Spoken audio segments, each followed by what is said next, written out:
Yo, c'est Deli, j'espère que tu vas bien. On est parti pour la 4e vidéo du One Day One Team. Et aujourd'hui, on va parler d'un autre club phare du championnat, LDLC Asvel féminin. Alors cette vidéo-là n'était pas prévue dans mon ordre de vidéo, mais je me suis dit qu'il fallait quand même que je vous présente l'équipe qui affrontera Bourges en finale de la Coupe de France. Là, on est jeudi, la Coupe de France, elle se joue demain. Et ce sera à suivre sur la chaîne YouTube de la Fédération Française de Basket. Ce sera commenté par Lucas Nico et Céline Dumerc. Donc je vous invite à être au rendez-vous à 20h30 demain soir pour la finale. Alors l'Asvel, avant d'être Asvel, c'était le Lyon Basket Féminin. C'est un club qui est assez récent également, qui a été créé en 2000. Et en 2008-2009, le club passe de la Nationale 2 à la Nationale 1 avec 37 victoires en 37 matchs. S'ensuit une montée en LFB en 2011, qui sera un petit peu compliquée parce que le club va pas réussir à se maintenir, mais il va être repêché et donc toujours maintenu en LFB. Et le club a eu pas mal de galères, notamment financières. En 2013, où l'équipe avait fait une bonne saison, s'était qualifiée pour l'Eurocup, mais avait été rétrogradée en raison de problèmes financiers. Donc c'était un petit peu compliqué. Le club est remonté par la suite. Et en 2017, c'est là que le club a pris un autre tournant. Tony Parker a racheté le club et a nommé Marie-Sophie Obama en tant que présidente déléguée. Et cette même année-là, en 2017, le club change de nom et devient Lyon Asvel féminin. D'un point de vue sportif, en 2017-2018, l'équipe atteint les demi-finales de LFB et se qualifie pour l'Eurocup. Lors de la saison 2018-2019, c'est la consécration. Le club remporte son premier titre de champion de France avec une finale de très haut niveau contre Montpellier, où l'équipe des Lions s'est imposée au bout de 5 matchs dans une finale très disputée. Cette première place du championnat et cette victoire au bout des playoffs leur permet de se qualifier pour l'Euroleague pour la saison de l'année dernière. Elles étaient en tête du championnat au moment où la saison s'est arrêtée à cause de la crise sanitaire. Elles n'ont pas pu défendre leur titre, mais elles espèrent bien remettre ça cette année. En 2019, récemment, le club a encore changé de nom et est passé sous le nom de LDLC Asvel féminin. Pourquoi ? Parce que Tony Parker voulait créer un projet commun avec les filles et les garçons au sein de l'Asvel. C'est pourquoi le club a pris le naming de LDLC. Cette année, au niveau de l'effectif, c'est du lourd et on découvre ça tout de suite.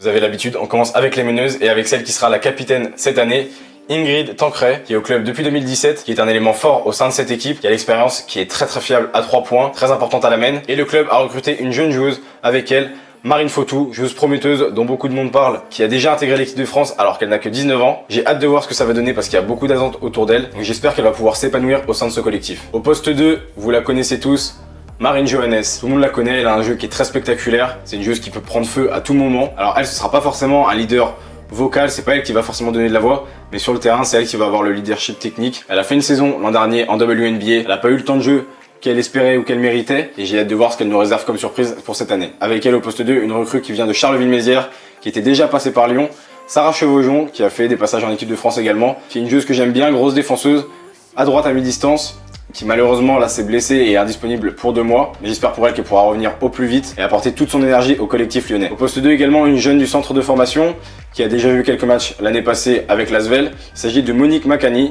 Alors elle, c'est un profil qui est très athlétique et qui à mon avis va être souvent utilisé pour faire des rentrées, pour défendre fort. Donc là encore, j'ai hâte de voir ce que ça va donner. Au poste 3, une recrue qui vient de Sopron, la Serbe Alexandra Kravendakic. Alors elle, c'est le genre de joueuse que j'adore. Ça peut shooter n'importe quand, de n'importe où. Elle est capable de scorer et elle va faire vraiment du bien à l'attaque lyonnaise. Le club est également en train de renégocier le contrat d'Alicia Clark. Alicia Clark, en WNBA, elle joue à Seattle. Elle a été championne avec Seattle en 2018. Et cette année encore, elle fait partie des prétendantes au titre de défenseuse de l'année en WNBA. C'est vraiment un pilier au sein de l'effectif de l'Asvel, à voir si elle prolonge son contrat ou non. Et au poste 3, une joueuse un petit peu surprise, vous en avez peut-être entendu parler, c'est la toute jeune Juste Jositie, lituanienne, qui a 14 ans. Et malgré son âge, physiquement, elle est déjà impressionnante, elle fait plus d'1m80. C'est là que c'est un petit peu étrange, parce que pour l'avoir vu jouer, physiquement, elle est tout à fait normale, et elle a largement sa place au sein d'un effectif professionnel, mais ça reste une adolescente de 14 ans, qui a besoin de prendre en maturité, qui a besoin de se développer au contact de joueuses professionnelles, c'est pour ça qu'elle intègre le groupe, et c'est un énorme prospect qui pourra aller très loin si elle se développe comme il faut. Le secteur intérieur, c'est également du costaud, avec Michel Plouffe au poste 4, joueuse canadienne qui est là depuis 2 ans au club, capable de shooter, capable de driver. Avec elle, une recrue qui a joué à Bourges il y a 2 ans et qui était coéquipière de Marine Johannes au New York Liberty, Nayo Raincock Ekunwe. C'est un petit peu le profil qui manquait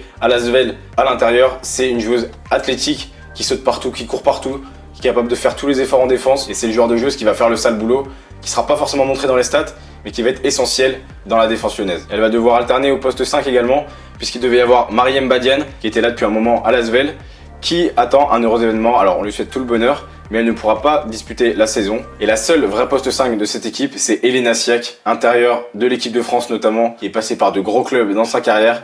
Elle fait un bien fou à l'Asvel, puisqu'elle fait un sacré chantier à l'intérieur. C'est difficile de la tenir du fait de son gabarit. Et cette équipe, elle est entraînée par un duo d'entraîneurs un peu emblématique de la LFB. Il s'agit de Valérie Demory avec son assistant Guy Prat, deux coachs qui travaillent ensemble depuis quelques années maintenant et ça fonctionne.